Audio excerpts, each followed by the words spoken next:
One side love வந்து அந்த அளவுக்கு இப்போ அந்த ஜென்ரேஷன் ரொம்ப கம்மியாயிடுச்சுன்னு தான் தோணுதுக்கா. ஏன்னா இப்போ அந்த அளவுக்கு அவனுங்க பசங்க ஒன் சைடா இருக்கானுங்கன்னா ஒண்ணுமே அவங்களுக்கு ப்ராப்பர் கைடன்ஸ் இல்லை. ஸோ ஒன் சைடு எனக்கு தெரிஞ்சு ரொம்ப கம்மியாயிடுச்சு. இந்த ஜென்ரேஷன் அப்படிலாம் பார்த்தா ரொம்ப நல்ல பசங்க மிஸ் பண்ணாம அவங்களுக்கு வேணா அரேஞ்ச் மேரேஜ் நடந்தா பெட்டரா இருக்கும். ஒன் சைட் லவ்ன்றது ஒரு பெஸ்டான ஒரு ஃபீலிங். அந்த மாதிரி பசங்க தான் ஏமாந்து போறது சொல்ல போனா.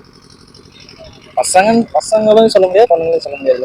அந்த மாதிரி நானும் பண்ணிருக்கேன்க்கா. 3 மாசமா ஒரு பொண்ணை ஒன் சைடா லவ் பண்ணிருக்கேன். அதை உசார் பண்றதுக்குள்ள எவ்வளவு டென்ஷனுக்கா. நான் அது வரைக்கும் ஒன் சைடா லவ் பண்றப்ப வேற எந்த பொண்ணையும் பார்க்கல, அதை மட்டும் தான் பார்த்துருந்தேன். அந்த பொண்ணை இத்தனை ஓகே கூட சொல்லிச்சுக்கா. ரெண்டு பூந்து உள்ள குழப்பி, அதனால அந்த ஒன் சைட் லவ்வே ரொம்ப கஷ்டமா போயிடுச்சுக்கா.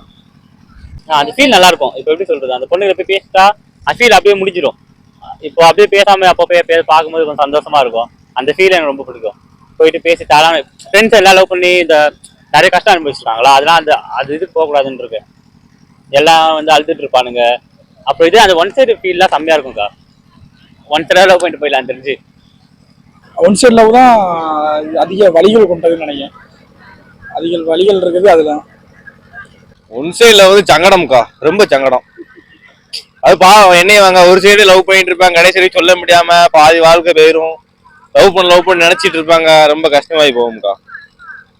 ஆமா, ஒன் சைடு லவ் பார்த்தீங்கன்னா அது ரொம்ப பெயின் தான். கிட்டத்தட்ட நம்ம ஒரு 1 இயரா 2 இயரா ஒன் சைடாக லவ் பண்ணிட்டு இருப்போம். அவங்க நம்மளை பார்ப்பாங்க, நம்ம லவ் பண்ணுவாங்கன்னு நம்ம நினச்சிருப்போம். பட் அவங்க வந்து இன்னொருத்தவங்கள லவ் பண்ணிட்டு இருப்பாங்க. அது ரொம்ப நமக்கு பெயின்ஃபுல் தான்.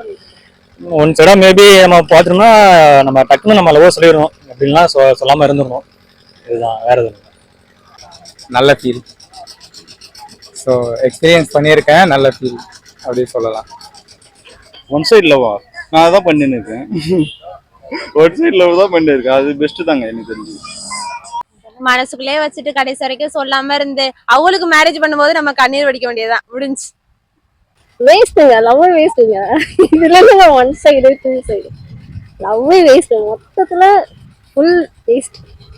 ஃப்ரெண்ட்ஸோட இருக்கிறது தான் பெஸ்ட் என்னை பொறுத்த வரைக்கும். அது வந்து தேவையில்லாதது தான் நான் சொல்லுவேன். உங்களை ஒருத்தர் விரும்புனாங்கன்னா நீங்க அவங்களை எவ்வளவுனா விரும்பலாம். அதை தவிர்த்துட்டு உங்களுக்கு பிடிச்சிருக்குதுன்னு சொல்லிட்டு அதை திணிக்க கூடாது இன்னொருத்தவங்க மேல. நான் விரும்புறேன், அவங்க என்ன விரும்பி ஆகணும்னு கட்டாயமும் கிடையாது. அந்த கட்டாயத்தின் பேர்ல தான் என்ன அதிக தவறுகள் நடக்குது. உங்களை ஒருத்தர் விரும்பும் போது நீங்க அவங்கள விரும்புங்க, அந்த லைஃப் நல்லா இருக்கும். எனக்கு நிறைய பேர் பிடிச்சிருக்கேன். எனக்கு ஸ்கூல் படிக்கும் போதும் சரி எல்லாரும் பிடிக்கும். ஆனா என்ன முதல்ல விரும்புனது அவங்க. என்ன விரும்புனாங்க, எனக்கு அவங்களை பிடிச்சிருந்தவங்க. இப்போ 11 வருஷமா நாங்க அப்படியே போயின்னு இருக்கோம்.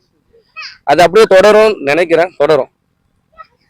அது ஒருதலை காதல்ங்கிறது வந்து அதை வந்து நம்ம தள்ளி போடவே கூடாது. அது மனசுல நினைக்கும் போது அப்படியே ஓப்பனா சொல்லிடணும். எல்லாத்தையும் தள்ளி போட்டா அது ஒரு இதா இருக்கும். அது வேஸ்ட் ஆச்சு. ஒருத்தலை காதல்ன்றது வேஸ்ட் தானே.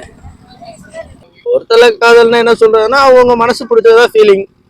அதெல்லாம் ஒன்றும் சொல்ல முடியாது. கடைசி வரைக்கும் பிடிச்ச வரைக்கும் பிடிச்சிருந்தா நல்லதுதான். Yeah, one side love are more great, but depends upon the individual comparing to